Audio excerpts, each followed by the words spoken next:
भीड़ ने एक कार में आग लगा दी है। आप देखिए कि ये कार धू-धू तक जल रही है। हिंदू समाज के लिए चुनौती है और मुस्लिम समाज के लिए आत्मनिरीक्षण करने का अवसर है। जो भी दोषी होगा जांच चल रही है, कड़ी कार्रवाई होगी। जिम्मेदार अगर कोई है तो शासन है, प्रशासन है और इनकी वोट की राजनीति है, जिसकी वजह से ये जानबूझ करके करा रहे हैं। किसकी ताकत बढ़ गई है जो पिछले कुछ समय से इस ढंग की घटनाएं देश में बढ़ रही है। जिस तरह से राम गोपाल मिश्रा के सीने में लगभग 12 से 13 गोलियां उतारी गई हैं, तो इसको लेकर लोगों में काफी नाराजगी है।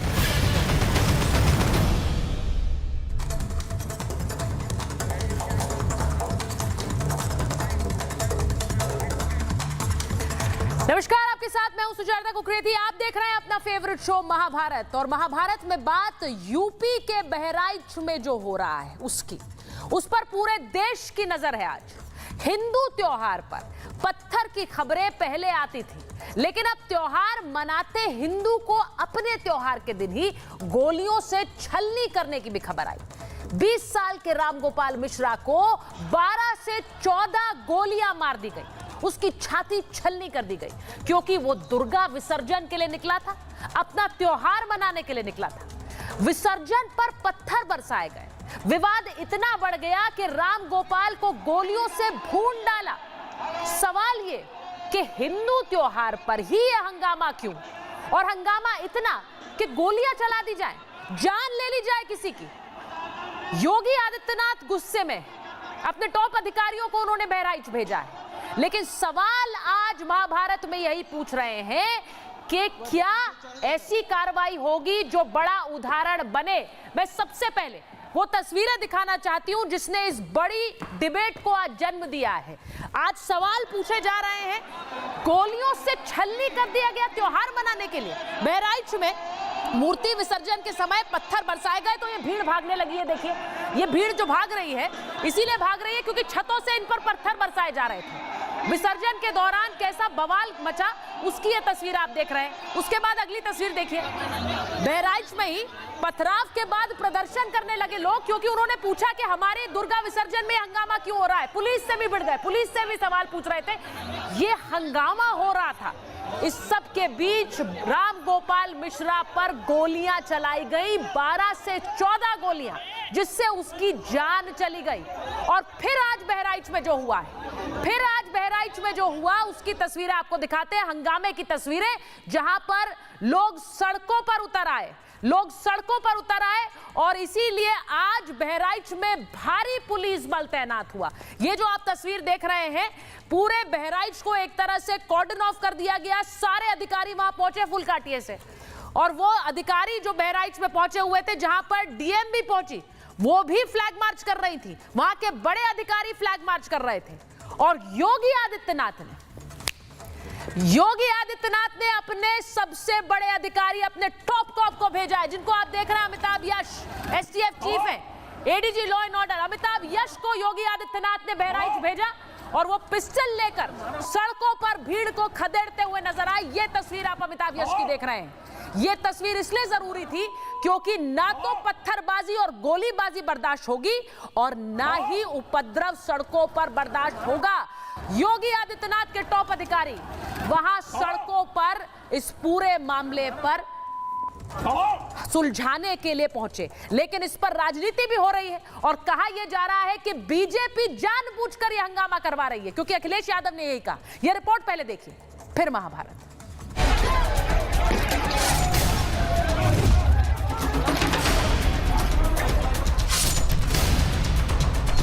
बहराइच में बवाल, हिंसा और उबाल।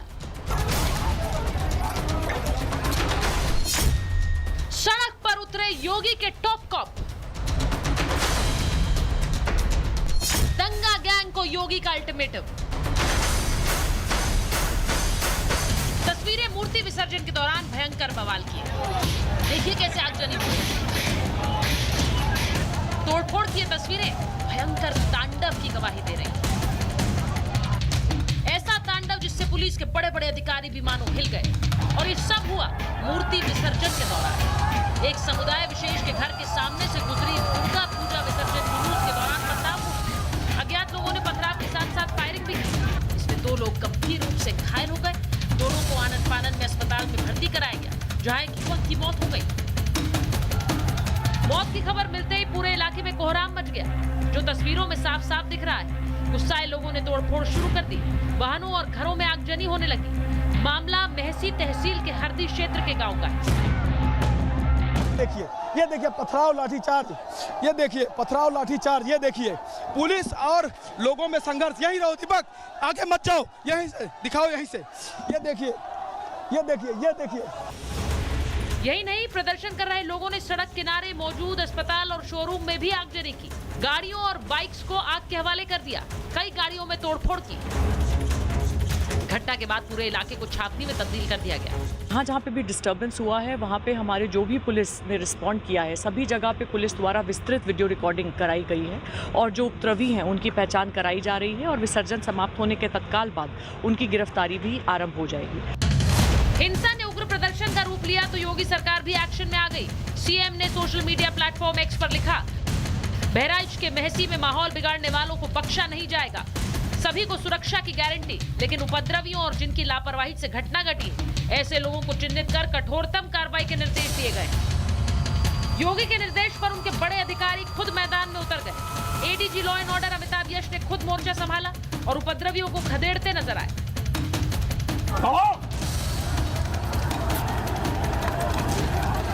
इन सब के बीच बहराइच मामले में सियासत भी जमकर हो रही। सरकार को न्याय करना चाहिए, प्रशासन को यह ध्यान रखना चाहिए था कि आखिरकार क्या बजा रहे हैं, क्या किसी को अपमानित कर रहे हैं। तो ये पूरी जिम्मेदारी शासन की थी, सरकार की थी। शासन की चूक की वजह से इतनी बड़ी घटना हुई। वो जाके खाली अपना काम कर रहे हैं। मैं समझता हूं कि उनके बस का नहीं रह गया है, उनको इस्तीफा देके मठ चले जाना चाहिए। मैं मुख्यमंत्री जी को धन्यवाद दूंगा, कैसे मामले में को सीधे संज्ञान लेते हैं और तत्काल कार्रवाई के लिए निर्देशित करते हैं और जांच में जो दोषी पाया जाता है वो कितनों रसूखदार उसके खिलाफ कार्रवाई और ऐसी घटनाएं आगे न घटना उस पर भी कदम उठाएगा और निश्चित रूप से दोषियों पर कड़ी कार्रवाई होगी। हाँ, जो भी मतलब अगर अनुशासन का पालन करवाने में यदि पुलिस के अधिकारी कर्मचारियों पर भी लापरवाही पाई गई तो उन पर भी कड़ी कार्रवाई। एक तरफ बवाल है तो दूसरी तरफ सियासत, लेकिन इन सब के बीच बहराइच हिंसा में मारे गए राम गोपाल मिश्र के परिवार का क्या कहना है, सुनिए। कुछ बोलो, मिश्रा के न्याय में हमें भी न्याय चाहिए, हमें भी न्याय चाहिए। मुख्यमंत्री से क्या चाहती हैं? न्याय चाहिए, न्याय चाहिए। हमका खून का हमका देवा है, खून ले अब हम कुछ ना हम चाहिए थे। हाँ, खून बदले खून। मृतकों के परिजनों में आक्रोश है तो योगी भी पूरे मामले में गुस्से में। प्रदेश में दंगा भड़काने वाले और आपसी सौहार्द बिगाड़ने वालों को योगी छोड़ेंगे नहीं। अब देखना यह है कि क्या कार्रवाई एक बड़ा उदाहरण बनकर पेश हो पाएगी। Bureau report, Republic Bharat.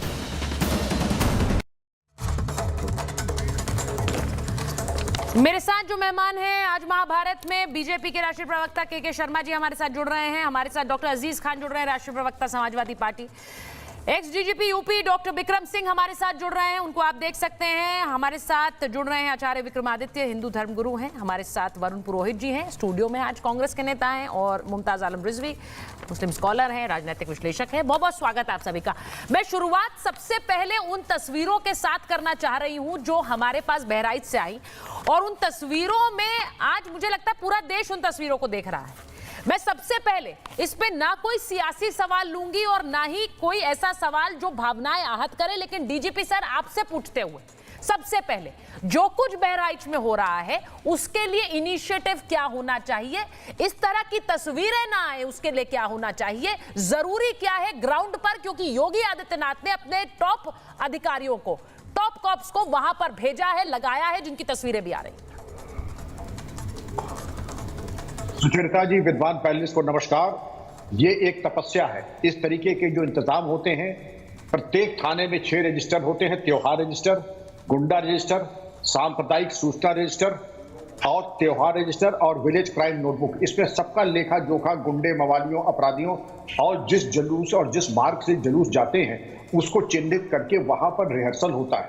छतों पर ड्यूटी लगती है नाइट विजन डिवाइसेस के साथ और दूरबीन के साथ, और जहां पर कोई अवरोध होता है तो अवरोध को दूर किया जाता है। शांति समितियों का गठन होता है जहां मुस्लिम और हिंदू समाज के लोग साथ साथ चल करके इस जुलूस को आगे ले जाते हैं। जहां कोई समस्या आती है तो मुअज़्ज़िज़ लोग अपने जनता को समझा करके उनको अमन बनाए रखने के लिए उसकी अपील की जाती है। और शांति समितियों का गठन और उसकी बैठक बहुत आवश्यक है, पुलिस प्रक्रिया का एक अंग है। और एडवांस इंटेलिजेंस दे करके जो भी शरारती तत्व होते हैं 24 घंटे पहले उनको ढूंढ किया जाता है और जो हथियार होते हैं उनकी बरामदगी की जाती है। और आवश्यकता अनुसार अगर शांति भंग होना अगर होती है तो पहले ही फर्स्ट में सुचेता जी पूरी बल प्रयोग करके उसको नियंत्रित करना चाहिए। आगजनी आदि का होना ये दिखाता है कि हमारी जो व्यवस्था थी उसमें कुछ कमियां थी, वरना ऐसी आगजनी का कोई औचित्य नहीं है। अगर हुई है, मैं चाहूंगा कि अब कम से कम जिन लोगों ने ये किया है अब गिरफ्तार हो, उनके ऊपर रासुका लगाई जाए, गैंगस्टर लगाया जाए, उनकी संपत्ति कुर्क की जाए। लेकिन ये बिल्कुल अस्वीकार है। माना बहराइच संवेदनशील जनपदों में से एक है, लेकिन जहां पर आचार्य विक्रमादित्य जी हो और जहां पर हमारे 5 जैसे बचे अगर इस तरह के लोग वहां होते तो कदाचित इस तरीके की घटना नहीं होती। हमारे जिस तरह का पैनल में जितने लोग अगर वहां पर होते और लोगों को समझा जाते तो ऐसे हालात पैदा न होते। जनता को विश्वास में लेकर के ही हम आगे बढ़ सकते हैं।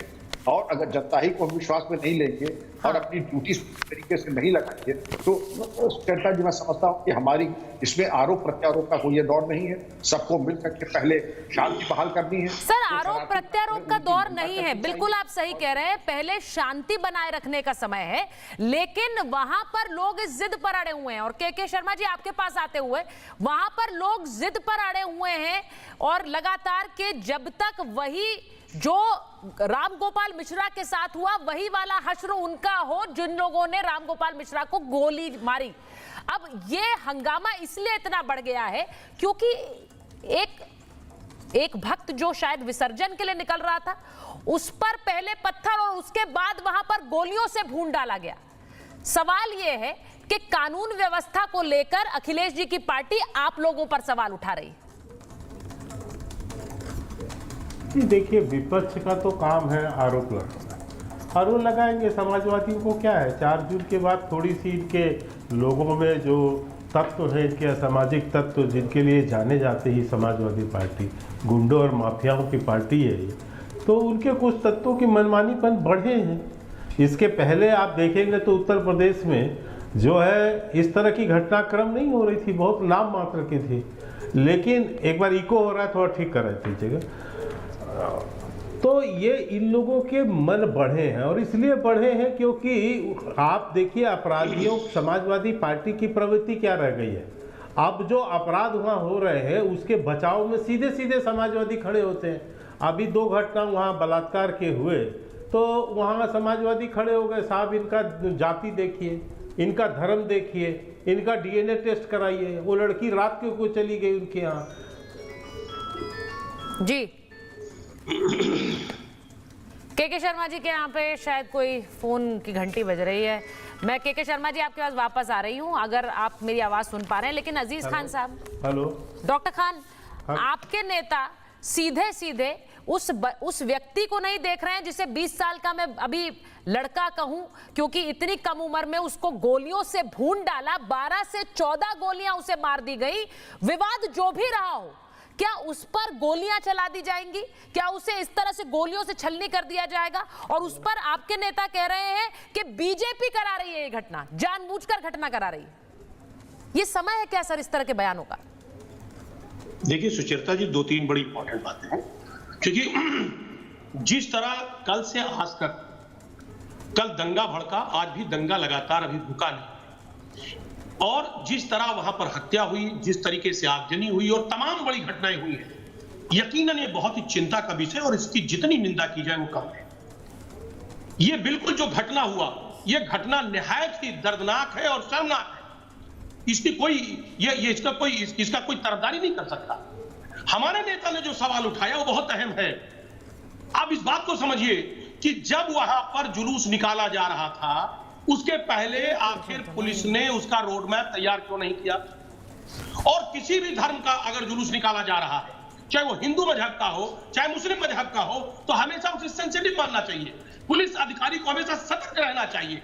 आपके ही चैनल ने दिखाया कि वहां पर जिस तरह डीजे बज रहा था, उसमें गाने का पता नहीं कैसे क्या क्या बोल थे, उसके साथ साथ एक भीड़ चलती है और उस भीड़ में से एक शख्स एक झंडे को उतार रहा है। आखिर पुलिस ने क्यों नहीं रोका कि एक झंडे को उतार के दूसरे झंडे लगाने का प्रयास? इस तरीके के जो भी घटनाएं हुई वो कहीं ना कहीं आपस में उत्तेजना पैदा करने वाली थी।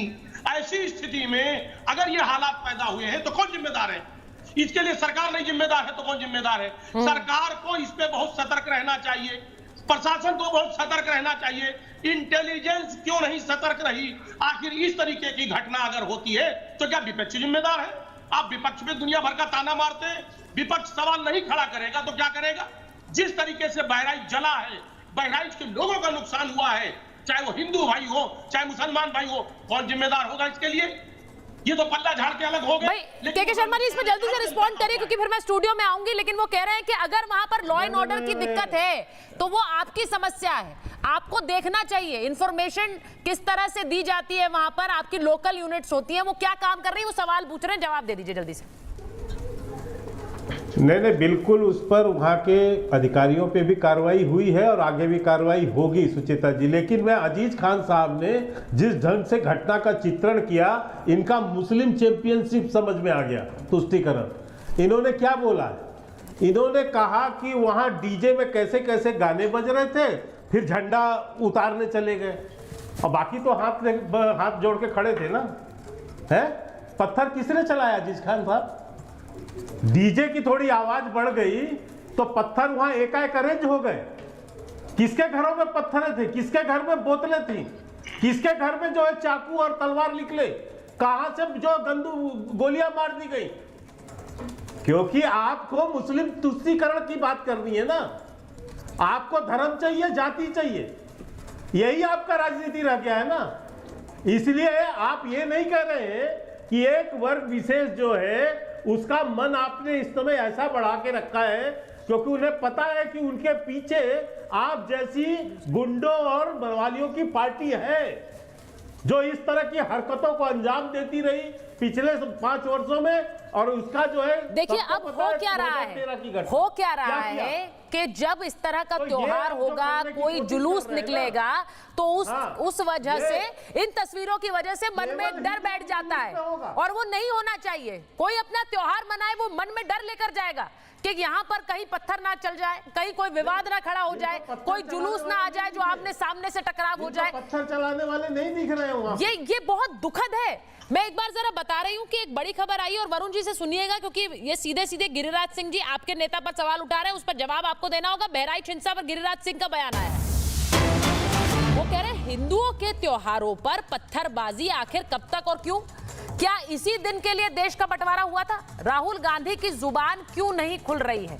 अब वो कह रहे हैं कि राहुल गांधी ऐसे मामलों में सिलेक्टिव हो जाते हैं। वो हिंदू के त्योहारों पर अगर हमला हुआ है तो वो बोलेंगे नहीं क्योंकि उन्हें लगता है कि ये तो हमारा वोट बैंक कहीं खतरे में ना आ जाए। वरुण जी आपसे पूछ रही हूं, गोलियों से भून डाला उस लड़के को, 20 साल के, 14 गोलियां सीने पर है। मैं वो तस्वीरें नहीं दिखा सकती हूं, लेकिन अपने त्योहार को मनाने जो गया वो गोलियों से छलनी होकर रह गया, जान चली गई। राहुल गांधी कुछ नहीं बोलते। चारिता जी, सबसे पहले मैं आपको साधुवाद देता हूँ। आपने त्योहारी सीजन चल रहा है, दीपावली भी आने वाली है, ऐसी घटनाएं, विभत्स घटनाएं जो हो रही हैं उसकी आपने एक तस्वीर पेश की समाज के सामने कि ऐसी घटनाएं नहीं होनी चाहिए। इस घटना की सबको निंदा करनी चाहिए, सब निंदा करते हैं, फॉर्मेलिटी भी करते हैं, कुछ मन से करते हैं। अभी आपने केंद्रीय मंत्री की बात करी और बीजेपी की बात करी, सबसे नकारा निकम्मी सरकार बाबा बुलडोजर का नाम लेकर के जो उत्तर प्रदेश की चल रही है।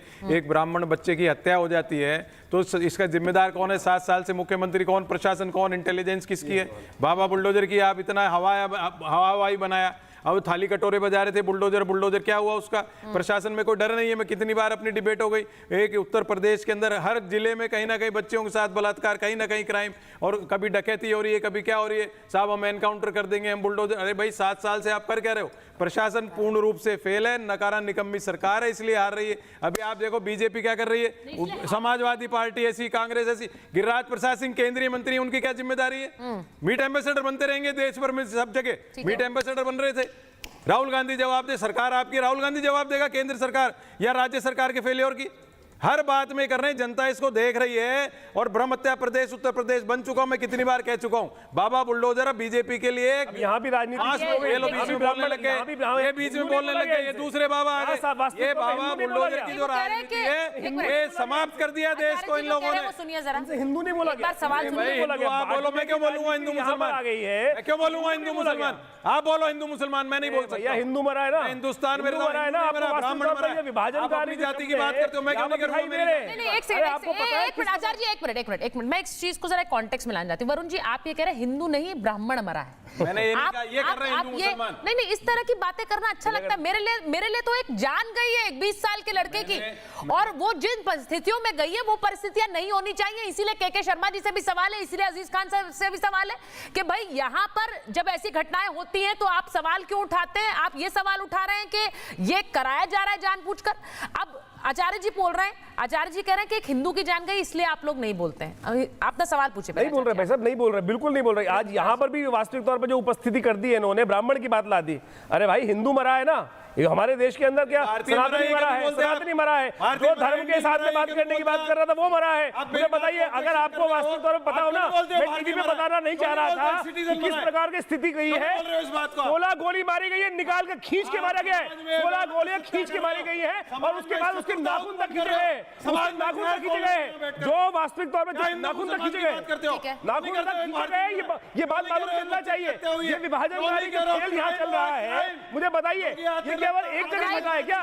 केवल पुरोहित जी एक जगह घटा है क्या? यही फार्मूला सब जगह, हावड़ा के अंदर, झारखंड के अंदर, कर्नाटक के अंदर, सब जगह यही जो ऑर्गेनाइज वे में जो किया जा रहा है कि जहां जहां हिंदू यात्रा निकले घर बैठ जाए हिंदू, ये यही चाहते हैं। अभी यहाँ पे बड़ा विवादित बयान हुआ, अभी ये विवादित बयान दिया गया यहाँ पर कि मस्जिद के आगे भैया निकलना मना है। क्यों ना निकले भाई मस्जिद के आगे से? मुझे बताइए, इस देश के अंदर 80% हिंदू है, अगर 20 अगर यही बात करना चाहते हैं तो मुसलमान घर से बाहर ही नहीं निकल पाएगा भाई। मुझे बताइए क्या करना चाह रहे हैं कि हर रोड पे कहीं ना कहीं मंदिर होगा? अगर यही आप करना चाह रहे हैं कि मस्जिद के आगे से हिंदू नहीं निकल सकता है और मस्जिद के हिंदू के आगे, हिंदू मंदिर के आगे से मुसलमान नहीं निकल सकता, कहां निकलोगे, कहां जाओगे? अरे भाई एक विसर्जन करने के लिए जा रहा है, रास्ते में इलाका बढ़ रहा है, तो ये इलाका क्या हो गया भाई? ये क्या मतलब? ये मुझे बताइए ना, क्या स्थिति बचा दी? क्या हिंदू विसर्जन करने के लिए जा रहे हैं? और एक बात और कि वहां पर जो स्थिति हुई, एक हिंदू को सबसे पहले खींच के गोली मारी गई, वहां पर जो स्थिति थी, वहां पत्थर कैसे आए, बोतलें कैसे आई, बंदूकें कौन लेके खड़ा हुआ था? इस सवाल का जवाब देंगे।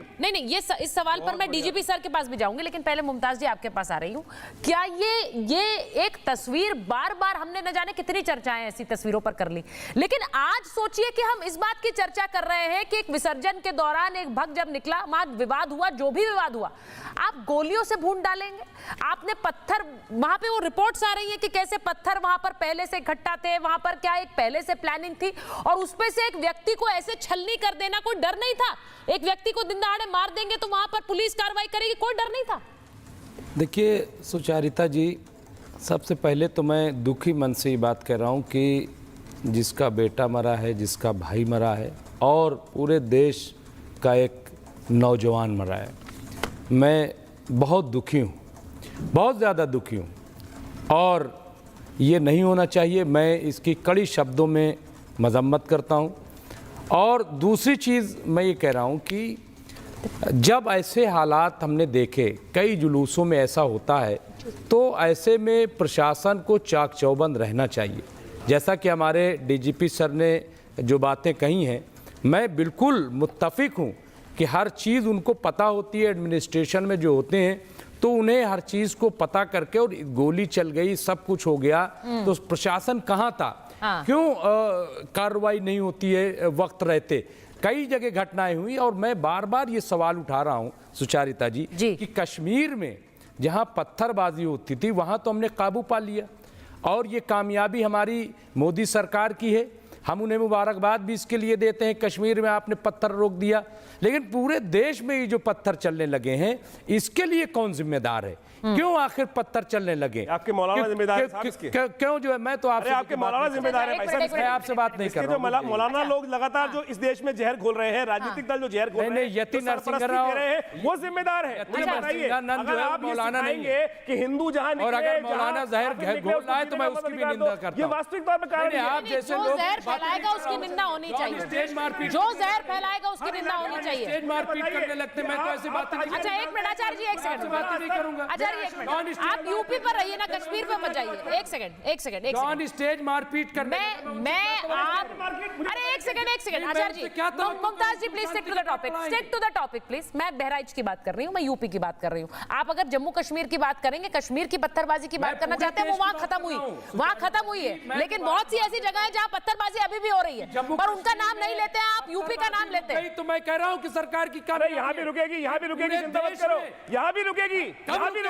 अभी मदरसे बंद होंगे तब सब रुकेगा। अभी मदरसों में जिस प्रकार से अंकुश चल रहा है, चिंता ना करो, सबकी रोकने की बात आएगी। जो आप सिखा रहे हो ये वही काट रहे हो। अरे और जो सिखा रहे हो वही कट रहा है। और मैं कहना चाहता हूँ, पूरी जिम्मेदारी से कहना चाहता हूँ कि देखिए, मैं ये देख रहा हूँ कि ये घटनाएं बराबर हो रही हैं। इसके पीछे कहीं ना कहीं मुझे लग रहा है कि सरकार के खिलाफ भी कोई बहुत बड़ी साजिश है और वो डिस्टर्ब करना चाहते हैं, हिंदू मुस्लिम कराना चाहते हैं। इसलिए मुझे लग रहा है कि जो भी साजिश करने वाले लोग हैं उनके खिलाफ उनका पता लगाया जाए, क्योंकि सिर्फ जो है चंद सामने के लोगों को पकड़ लेने से मसला हल नहीं होगा, बल्कि वाकई कौन लोग डिस्टर्ब करना चाहते हैं इस देश को, कौन लोग इस देश को, आप कह रहे हैं बीजेपी की सरकार के खिलाफ आग में झोंकना चाहते हैं, उनको पकड़ना चाहिए, उनको जेल के सलाखों में भेजना चाहिए। तहसीम राजा जो लोग उर्फ साहिर खान ये पकड़े गए हैं, ये पकड़े गए। अब ये अगर ये इनके नाम बोल रहा हूं मैं, उनको भी दिक्कत हो जाएगी। यहाँ पर यहाँ जो स्थिति बची है, जो 6 लोग पकड़े गए हैं, लेकिन अभी पुलिस ने उन लोगों ने वहां किया है, रिकॉर्डिंग भी उपस्थित है, पुलिस सब पकड़ा है, वो भी सुन लीजिए। ये आप उनका नाम महेश कुमार शर्मा जी, ठीक है, सांत्वना दे रहा हूं भाई, सत्य साहब। एक मिनट रुक जाइए, एक मिनट मुमताज जी, आचार्य जी, एक मिनट सुनिए मेरी बात सुनिए। यहाँ स्टूडियो में इसलिए बुलाया गया है कि देश में किसी भी हिस्से में इस तरह की उपद्रव या फिर मैं कहूं कि हिंसा की तस्वीरें आए, वो अच्छी नहीं लगती हैं। इसीलिए आप लोगों को अपने अपने लोगों से ये कहना चाहिए और हमें इस हिंसा को मिलकर रोकना होगा। यहाँ पर लड़कर नहीं रुक सकती है। एक सेकंड रुक जाइए, एक मिनट, भारतवासी से एक बार मैं के शर्मा जी के बाद नहीं सर, आप बहुत देर से बोल रहे हैं, अच्छा अपील करिए। मैं अपने तमाम लोगों से, चाहे वो मुसलमान हो, हिंदू हो, सिख हो, कोई भी हो, ठीक है, वो हिंदुस्तानी है, सबसे पहले भारतीय हैं और उनकी जिम्मेदारी है। देश में देखिए बेरोजगारी है, देश में महंगाई है, देश में जो है तमाम परेशानियां हैं। इसलिए सबको ये सब न करके बल्कि चाहिए कि वो देश के विकास के लिए आगे आए और कहीं कोई अगर साजिश करने वाला मिले। देखिए वहां बहराइच में एक्शन हुआ है, बहराइच हिंसा और आगजनी मामले में एक्शन हुआ है कि महसी थाने के जो एसएचओ हैं और जो चौकी प्रभारी हैं उन्हें सस्पेंड कर दिया गया है। कुछ और पुलिस अफसरों पर भी गाज गिर सकती है, क्योंकि इलाके में शांति व्यवस्था बनाए रखना इनकी जिम्मेदारी थी, इन्होंने अपना रोल अदा नहीं किया, उन्हें सस्पेंड किया गया है और भी अधिकारियों पर एक्शन हो सकता है। अब सीधी बात यह है कि जब योगी आदित्यनाथ ने अपने टॉप कॉप को वहां भेजा है, एसटीएफ चीफ वहां पहुंचे हुए हैं, अमिताभ यश वहां पर पहुंचे हैं, उनकी तस्वीरें आ रही हैं, वो खुद ग्राउंड पर हैं। ये एक तरह का एक कॉन्फिडेंस बिल्डिंग मेजर है डीजीपी सर, जब आपके बड़े अधिकारियों को आप भेज देते हैं कि आप वहां जाइए और आपको नियंत्रण में लाना है सिचुएशन को। यह संदेश देता है कि सरकार इज वेरी वेरी सीरियस, उस मामले को लेकर गंभीर है। और 2 धड़े हैं इसमें, एक वो जिन्होंने पत्थरबाजी की, जिन्होंने रामगोपाल को छलनी कर दिया, उसकी जान ले ली, उसकी हत्या कर दी, और वहीं दूसरी तरफ वो भी जो सड़क पर उपद्रव मचा रहे हैं। बिल्कुल सही सुचेता, बड़ा स्पष्ट और अनएम्बिगुअस ये संदेश है कि एसटीएफ चीफ और ADG law and order Amitabh Yash का वहां जाना, और ये दिखाता है कि जिस वक्त प्रशासन को नंगी तलवार हो जाना चाहिए, तो ये नंगी पिस्तौल यही इंगित करती है कि जो बवाल करेगा, कानून हाथ में लेगा, तो उसके परिणाम भोगने के लिए भी तैयार रहे। लेकिन अगर मैं चाहता, मेरा ये परामर्श होगा कि अगर ड्रोन टेक्नोलॉजी से छतों पर जा करके एक एक पत्थर, एक एक पिस्टल, एक एक पेट्रोल का पता लग सकता था, एडवांस इंटेलिजेंस पे प्रिवेंटिव अरेस्ट हो सकती थी, वो भी अगर हो जाती तो काम और आसान हो जाता। बहरहाल अगर नहीं हुआ, कम से कम अब अमन कमेटी शांत गठन करके जगह जगह अमन कराए और विश्वसनीयता की क्रेडिबिलिटी हम अपनी बढ़ाएं। अपनी क्रेडिबिलिटी जब बढ़ाएंगे तो जनता हमारी बात सुनेगी। और जिस तरीके की, जैसे हम लोगों के जो पैनलिस्ट मुमताज साहब हैं, हसन साहब हैं, आचार्य विक्रमादित्य जी हैं, शर्मा जी, ये जाके जनता से अपील करें अमन के, तो इनकी बात सुनी जाती है। ऐसे मौके पे पुलिस की आवाज बिल्कुल कचार खाने में तूती की आवाज की तरह हो जाती है और उसके ऊपर आरोप प्रत्यारोप करने लगता। बेहतर ये होगा जनता और हमारे जो नेतृत्व कर रहे हैं जनता के अमन समिति की तरफ से जनता को अपील करें कि अमन कायम रखें, पुलिस के साथ कोऑपरेट करें, आपराधिक सूचना दें और ये बता दें कि अगर जो पकड़ा जाएगा कानून आपने लेने दें तो ये उसके खिलाफ ऐसी कार्रवाई होगी, चलकर संपत्ति फुट होगी और एनएसए में सालों साल का हिसाब हो जाता है, कैरियर हो जाता है खत्म। देखिए जब मैं करके और confidence building measure, paramilitary force के फ्लैग मार्च और ये होने ही चाहिए। मैं एक सीधा सवाल पूछ रही हूं, आप के शर्मा जी और अजीज खान साहब को स्क्रीन पर ले लीजिए एक बार। के शर्मा जी देखिए, कॉन्फिडेंस बिल्डिंग मेजर की बहुत जरूरत है। बहराइच की तस्वीर अभी मैंने इस बार, और न जाने कितनी डिबेट्स मैंने इस बार, मुझे लगता है पिछले कुछ महीनों में इस पत्थरबाजी को लेकर कर ली होंगी। मुझे हैरानी हो रही है इस तरह की घटनाएं अचानक से कहां से बढ़ रही हैं। कोई त्योहार मनाने जाता है, वहां पत्थरबाजी हो जाती है, किसी का पर्व है। हम त्योहारों में, अब इसमें बहुत से लोग एक सवाल उठा रहे हैं कि भाई हिंदू त्योहार पर हमला हो रहा है बार बार, हिंदू पर्व के दौरान पत्थरबाजी क्यों होती है। ये जब खासकर त्योहार का समय है, हमें पता है विसर्जन है, तो इसमें तो एक्स्ट्रा विजिल होना चाहिए। के शर्मा जी, खास तैनाती नहीं, इसमें खास तैनाती ही रही है। इसीलिए आप पूरे उत्तर प्रदेश में जो समाजवादी पार्टी की सरकार के दौरान में जो आप जगह जगह दंगे देखते थे, आज वो सीमित एक आध दो जगह में सीमित हो गए। लेकिन अभी जो प्रश्न उठा रहे थे यहाँ कुछ कांग्रेस समर्थित लोग और जो सपा के लोग कानून व्यवस्था पे, तो एक और उदाहरण मैं देना चाहता हूँ। गढ़वा में तो कांग्रेस समर्थित सरकार है, तो वहाँ के लिए क्या कहेंगे आप? पश्चिम बंगाल में जो कुछ हुआ कल, उस पर क्या कहेंगे? खुद का फेलियर नहीं मानेंगे। मैं कहता हूँ देश में कहीं नहीं होना चाहिए, नहीं मानेंगे, लेकिन दूसरों के लिए हाँ पता है, राहुल गांधी जवाब देंगे। अरे राहुल गांधी जैसा सांप्रदायिक व्यक्ति तो मिलेगा नहीं। गांधी परिवार को आप सुन लीजिए, अलावा करते क्या? बीच में मत बोलो भैया, आपकी फेल हो गई सरकार, एक्सेप्ट करो। लाल मिर्ची है क्या तुम्हारे मुंह में? मिर्ची हो गई है क्या तुम्हारे? बीच में चल रहा है ये ऐसे डायलॉग को तो समाज में ये होगा ना, पहले दिमाग तो साफ करो, अपनी जबान साफ करो, जब भी। अच्छा, एक एक करके, ठीक है, आप दोनों से अनुरोध है, एक एक करके बात कर लेते हैं, मुद्दे पर रहते हैं। के शर्मा जी नहीं, जवाब प्लीज। नहीं, मैं इसलिए पूछ रहा हूँ, देखिए अभी एक बड़ा महत्वपूर्ण प्रश्न था कि इस तरह से क्यों हो रहा है। ये इस तरह इसलिए हो रहा है सत्यता जी, क्योंकि इस तरह के जो आपराधिक तत्व हैं, उग्रवादी तत्व हैं, इनको किस राजनीतिक दलों का संरक्षण है, इसको दो उदाहरण से आप समझ सकते हैं। जैसे ही अपराधी पकड़ा जाता है, अपराधी का जाति और धर्म, ये कांग्रेस पार्टी का नेता हो या समाजवादी पार्टी का नेता, वो जाति और धर्म लेके खड़ा हो जाता है। साहब इस जाति के लोगों को क्यों पकड़ा, इस धर्म के लोगों को क्यों पकड़ा? और भाई राहुल गांधी तो बकायदा कह चुके हैं कि मैं मुसलमानों की पार्टी हूँ, कांग्रेस मुसलमानों की पार्टी है, तो पक्ष राहुल गांधी मोहब्बत की दुकान करिए, आपकी जैसे जहरीली दुकान नहीं करिए। हिंदुओं के बाद में राहुल गांधी आपकी इतने दोनों डबल इंजन का आगे फेल हो गए क्या? डबल इंजन फेल हो गए आपके, अपने प्रशासन की विफलता मानते नहीं हो, इंटेलिजेंस की फेलियर मानते नहीं हो। ठीक है, ये कब तक राहुल गांधी के पीछे छुपोगे? अच्छा ठीक है, अजीज खान साहब के पास जाएंगे। हाँ, अब एक मिनट मुझे बात पूरी कंप्लीट करिए। के शर्मा जी कर लीजिए। राहुल गांधी जो आए दिनों हिंदू धर्म का अपमान कर रहे हैं, हिंदू देवी देवताओं का अपमान कर रहे हैं, खुलेआम कहते हैं कि जो राम मंदिर की प्राण प्रतिष्ठा हुई वो नाच गाना था, तो इससे किसको बल मिलता है? और एक तरफ कहते हैं कि मैं जो कांग्रेस पार्टी मुसलमानों की पार्टी है, तो ये किसको बल दे रहे हूं, ये किसको इस बात का सह दे रहे हैं? उन्हें ये पता है कि इस तरह के आपराधिक तत्व अभी आएंगे, अपराधियों को पता है, तो हमें बचाव करने के लिए मैं एक बार बड़ी खबर बता रही हूँ के शर्मा जी। अभी अखिलेश यादव जी ने एक ट्वीट किया है, उन्होंने एक पोस्ट किया है अभी अजीज खान साहब जरा सुन लीजिए। उन्होंने कहा चुनाव का आना और सांप्रदायिक माहौल का बिगड़ जाना ये इत्तेफाक नहीं है, जनता सब समझ रही है।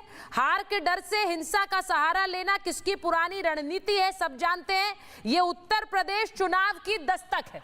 अब वो ये लिख रहे हैं। अब सीधा सवाल ये है कि ये इस तरह की सर ये माहौल इस वक्त ऐसा है कि इसमें ये ठीकरा फोड़ा जाए कि ये चुनावी दस्तक है, ये किया कराया है, ये जानबूझकर हिंसा कराई जा रही है, लोगों की जान चली गई है वहां पे। सर खान साहब देखिए सुचेता जी, 2-3 बड़ी इंपॉर्टेंट बात है। अभी के शर्मा जी तमाम बातों को किया उन्होंने, बहराइच पर उन्होंने गंभीरता से कोई बात नहीं की, उन्होंने पता नहीं कहां कहां बात की। वो कह रहे विपक्ष जवाब दे। अब आप देखिए छत्तीसगढ़ में भी आज घटना हुआ है, विपक्ष जवाब दे। महाराष्ट्र में इतनी बड़ी वारदात हुई, जेल से किस तरह नेक्सल चलाया जा रहा है, साहब कौन जवाब देगा? विपक्ष जवाब देगा उसका। आप देखिए किस तरीके की घटना हुई। अभी लखनऊ में एक कस्टोडियल डेथ हुआ है, किस तरीके से एक समाज के लड़के को, पीडीए समाज के लड़के को किस तरह से उसका मर्डर कर दिया गया, हत्या कर दी गई। इसका कौन विपक्ष जवाब देगा? आप जिस तरह आगजनी हो रही है, जिस तरह वहां पर डेथ हुआ, एक शख्स की मौत हो गई, आप इस बात को समझे विपक्ष जवाब देगा? आप सत्ता में आप बैठे हैं, आप पुलिस आपके पास है, तंत्र मंत्र आपके पास है, आप विपक्ष से सवाल नहीं, आप जवाब नहीं देंगे, आपसे जवाब कोई मांग भी नहीं रहा है। अजीज खान साहब आपसे जवाब नहीं मांग रहे, जवाब तो के शर्मा जी देंगे। नहीं प्लीज नहीं, आप बोलिए ना सर, लेकिन सुन लीजिए ना, सवाल आपसे नहीं है। जो कानून व्यवस्था की जिम्मेदारी जिसकी है वो जवाब देगा, यानी के शर्मा जी की पार्टी जवाब देगी। मेरा सवाल दूसरी चीज को लेकर है। मेरा सवाल ये है कि इस समय पे इस तरह के सवाल उठाना, एक और तस्वीर सामने खड़ी कर देना कि ये जानबूझ के किया करा है, ये सही है क्या? देखिए एक बात आपको पता है सुचेता जी कि बीजेपी का चरित्र ये रहा है, बीजेपी इस चीज के लिए जानी जाती है। तो आज कहीं ना कहीं लोगों के मन में गुंडों और मवालियों की पार्टी बोल रही है। अभी देखा, सुनिए एक मिनट सर, गुंडों मवालियों की पार्टी बोल रही है। अरे भाई अब ये तरीका नहीं, सुचिता जी रोकिए। इसी नाम से के शर्मा जी उन्हें बोलने दीजिए ना, एक बार वो अपनी बात कर ले। वो बात हाँ ठीक है, हमारा तरीका है अपने टर्न में बोलते। ठीक है, एक-एक करके बोलिए आप दोनों। डीजीपी साहब की बात आज मुझे वाकई में बहुत पसंद आई। वो एक पुलिस के बहुत बड़े अधिकारी रहे हैं। आप देखिए किस तरह उन्होंने शुरुआती दौर में अपने काउंटर को दिया कि पुलिस को सतर्क रहना चाहिए, शासन सत्ता को सतर्क रहना चाहिए, क्योंकि जब इस तरीके का जुलूस निकलता है तो कोई भी उन्माद पैदा हो सकता है और कोई भी शख्स उसमें उन्माद पैदा कर सकता है। वो किसी भी धर्म संप्रदाय का शख्स हो, कानून से जो भी छेड़खानी करेगा उसको सजा मिलनी चाहिए और उसको। देखिए डीजीपी सर ने यहाँ पर ये बताया भी है कि ये बहुत जरूरी है कि आप सब लोग एक फेथ इंस्टिल करें, यानी कि भरोसा अपने अपने लोगों में, अपने अपने जो फॉलोअर्स हैं उनमें इंस्टिल करें। लेकिन मैं एक बार बस आखिरी समय में स्टूडियो से एक कमेंट लेना चाह रही हूँ। जब आज अब त्योहार हो रहे हैं, कोई जुलूस निकल रहा है, क्या मन में आता है? बहुत जल्दी से बताइए, क्योंकि उसका समाधान जरूरी है। आचार्य जी जल्दी से, बहुत संक्षेप में, फिर मैं मुमताज। देखिए कोई भी जुलूस निकलता है, कोई भी धार्मिक कार्यक्रम करता है, व्यक्ति उसमें रंग के करना चाहता है। लेकिन मुझे बताइए, कोई अपने साथ हथियार लेके नहीं जा रहा था, कोई अपने साथ ऐसा लेके नहीं चलता कि मेरे पे हमला करेगा तो मैं रेस्क्यू करूंगा। ये लगातार घटनाएं घट रही हैं और लगातार जिस प्रकार से आश्चर्यचकित करती हैं घटनाएं, आश्चर्यचकित करती हैं। अगर यहां पर लोग लेके चल रहे होते, आप बताइए हिंदू अगर हथियार लेके चल रहे होते तो कुछ और स्थिति होती। वहां स्थिति कुछ और है, स्थिति कुछ और बन रही है। सारा इलेक्शन का दौर है, ये सारा का सारा जो खेल आज जो बोला गया है वो वास्तविक तौर पर वही चल रहा है। पोलराइज किया जा रहा है, दिखाया जा रहा है कि देखो क्यों घटना घटेगी, पकड़े कौन जाएंगे, कौन पकड़े गए 6 लोग, और जो लोग 6 खान साहब पकड़े गए हैं। आप भी वही बात कर रहे हैं, पोलराइजेशन का खेल है, तो कौन कर रहा है पोलराइज? पोलराइज कर रहे हैं, सामने कौन करवा रहे हैं? आपको पता है कौन करवा रहा है? सामने बैठे हुए लोग, इस देश के अंदर जिनके लोग पकड़े गए वो करवा रहे हैं। वरुण जी, सुचरिता जी आपने बहुत बढ़िया प्रश्न किया, कौन पोलराइज करा रहा है? जिसकी सरकारें उसका कंट्रोल नहीं है, तो या तो वो पोलराइज करा रही है, विफल है, तो विफलता माननी चाहिए सरकारों को। ठीक है, आप जब त्योहार आते हैं तो प्रशासन को एक सतर्कता अपनानी चाहिए।